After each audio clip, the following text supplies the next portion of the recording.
வணக்கம் மக்களே, welcome back to our channel இன்னைக்கு சினிமா. இன்னைக்கு வீடியோவில் நம்ம எதை பற்றி பார்க்க போகிறோம்னு பார்த்தீங்கன்னா, டிவிகேயோட வருகையால் தமிழக அரசியல் களத்திலே ஒரு பெரிய மாற்றம் உண்டாயிருக்குன்னு தான் சொல்லணும்.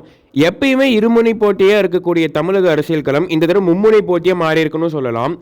இதோடு சேர்த்து சமீபத்தில் நம்ம டிவிகேயோட 2ஆம் கட்ட தேர்தல் அறிக்கையான மேனிஃபெஸ்டோ ரிலீஸ் பண்ணியிருக்காங்க.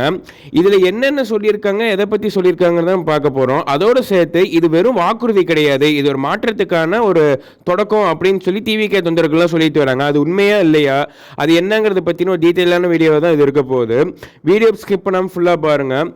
வீடியோக்குள்ளே போகிறதுக்கு முன்னாடி நம்மளோட சேனலை சப்ஸ்கிரைப் பண்ணி வச்சுக்கோங்க. வீடியோ பிடிச்சிருந்தா லைக் அண்ட் ஷேர் பண்ணுங்கள். வாங்க வீடியோக்குள்ளே போகலாம்.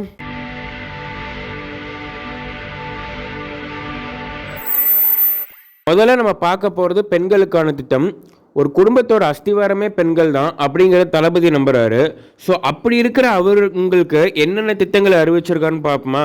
முதல்ல மகளிர் உரிமை தொகை. குடும்ப தலைவிகளுக்கு மாதமான 2500 ரூபா உதவித்தொகை வழங்கப்படும். இது மற்ற கட்சிகள் தர மாதிரி விட அதிகமாகவும் இருக்குது அப்படிங்கிற மாதிரி இது கண்டிப்பாக மாதம் மாதம் கிடைக்குங்கிற மாதிரி வாக்குறுதி கொடுத்துருக்காங்க. அடுத்தது பார்த்திங்கன்னா திருமண உதவி. ஏழை பெண்களுக்கு திருமண உதவியாக 8 கிராம் தங்கம் மற்றும் உயர்தர பட்டுப்புடவை வழங்கப்படும் அப்படின்னு சொல்லியிருக்காங்க.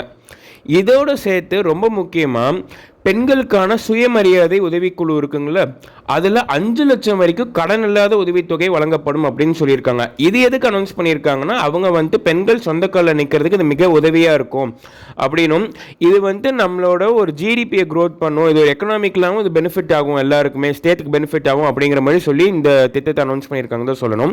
ஸோ பெண்களுக்கான இந்த உதவி, அதாவது பெண்களுக்கான வாக்குறுதிகள் பற்றி நீங்கள் என்ன நினைக்கிறீங்க அப்படிங்கிறத பற்றி நம்ம கமெண்ட் செக்ஷனில் சொல்லிட்டு போங்க. அடுத்து நம்ம தளபதிக்கு ரொம்ப உறுதுணையாக இருக்கிற நம்ம இளைஞர்கள், அவங்களுக்கு அவர் என்ன திட்டம் அறிவிச்சிருக்காருன்னு பார்ப்போமா. ஸோ யூத் அண்ட் எம்ப்ளாய்மெண்ட் பற்றி நம்ம தளபதி என்ன திட்டம் அறிவிச்சிருக்காருன்னு பார்த்தீங்கன்னா, வேலை இல்லாத பட்டதாரிகளுக்கு ஒரு உதவித்தொகை. அதாவது 29 வயசுக்கு மேலே இருக்க பட்டதாரிகளுக்கு மாதந்தோறும் 4000 ரூபாய் உதவித்தொகை வழங்கப்படும்னு. இதே டிப்ளமோ அவங்க படிச்சிருந்தாங்க அப்படின்னா அவங்களுக்கு 2500 ரூபா, அதாவது 2500 வழங்கப்படும்னு அவங்க சொல்லியிருக்காங்க. அடுத்தது 5 லட்சம் பேருக்கான வேலை வாய்ப்புகள், அதாவது புதிய வேலை வாய்ப்புகள் உருவாக்கப்படும்னு இவங்க வாக்குறுதி கொடுத்துருக்காங்க.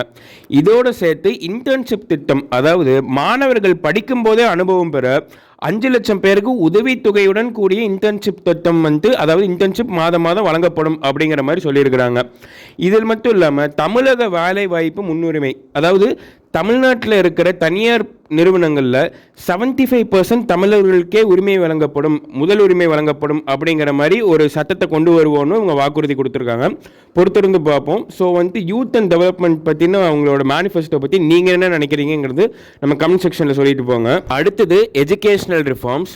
கல்வி தான் ஒரு சமூகத்தோட ஆயுதம் அப்படின்னு சொன்ன காமராஜரை முன்னோடியாக வச்சிருக்க நம்ம தளபதி கல்விக்கு அவர் என்னென்ன மேனிஃபெஸ்டோ வெளியிட்டிருக்காரு நம்ம பார்ப்போமா.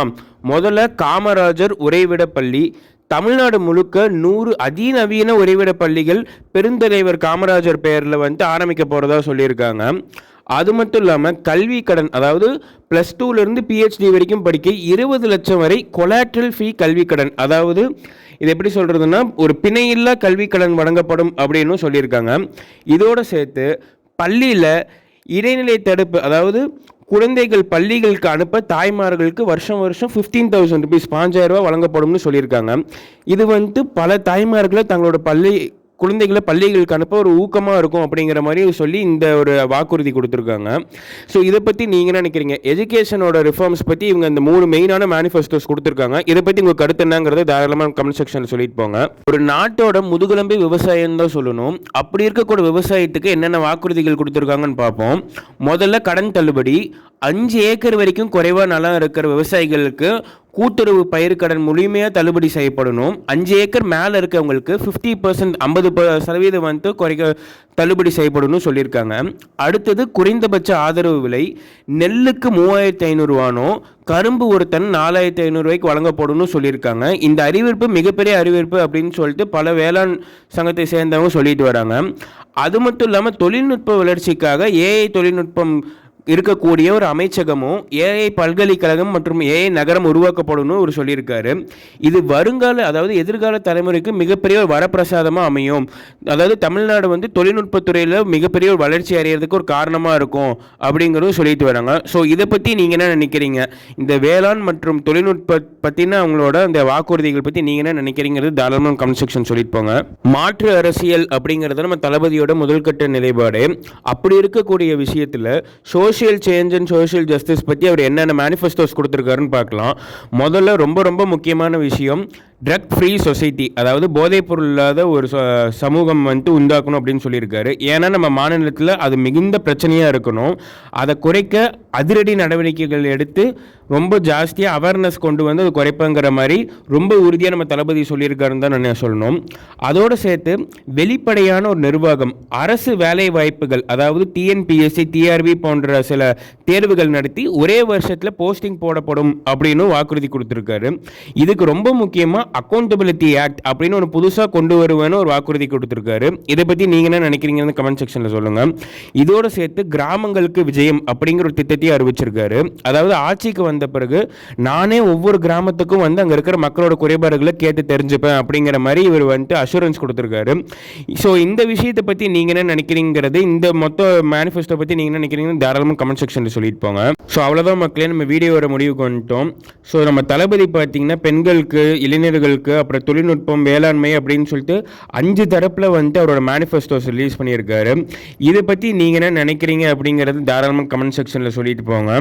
இதோட சேர்த்து நீங்கள் என்ன நினைக்கிறீங்க, தளபதியோட இந்த 2026 மாஸ்டர் பிளான் ஒர்க் அவுட் ஆகுமா ஆகாதா, இல்லை உங்களுக்கு இதில் ரொம்ப பிடிச்ச திட்டம் இது, இல்லை இந்த திட்டத்தில் இன்னும் சில சேஞ்சஸ் கொண்டு வந்து இன்னும் பெட்டராக இருக்குது நீங்கள் இதெல்லாம் நினைக்கிறீங்க அப்படிங்கிறது தாராளமாக கமெண்ட் செக்ஷனில் சொல்லிட்டு போங்க. அவ்வளோதான் மக்களே, வீடியோ நிறைவுக்கு வந்துட்டோம். வீடியோ பார்த்ததுக்கு ரொம்ப நன்றி. ஸோ நம்ம சேனல் பிடிச்சிருந்தா சப்ஸ்கிரைப் பண்ணி வச்சுக்கோங்க. வீடியோ பிடிச்சிருந்தா லைக் அண்ட் ஷேர் பண்ணுங்கள். நம்ம தொடர்ந்து பேசுவோம். நன்றி மக்களே.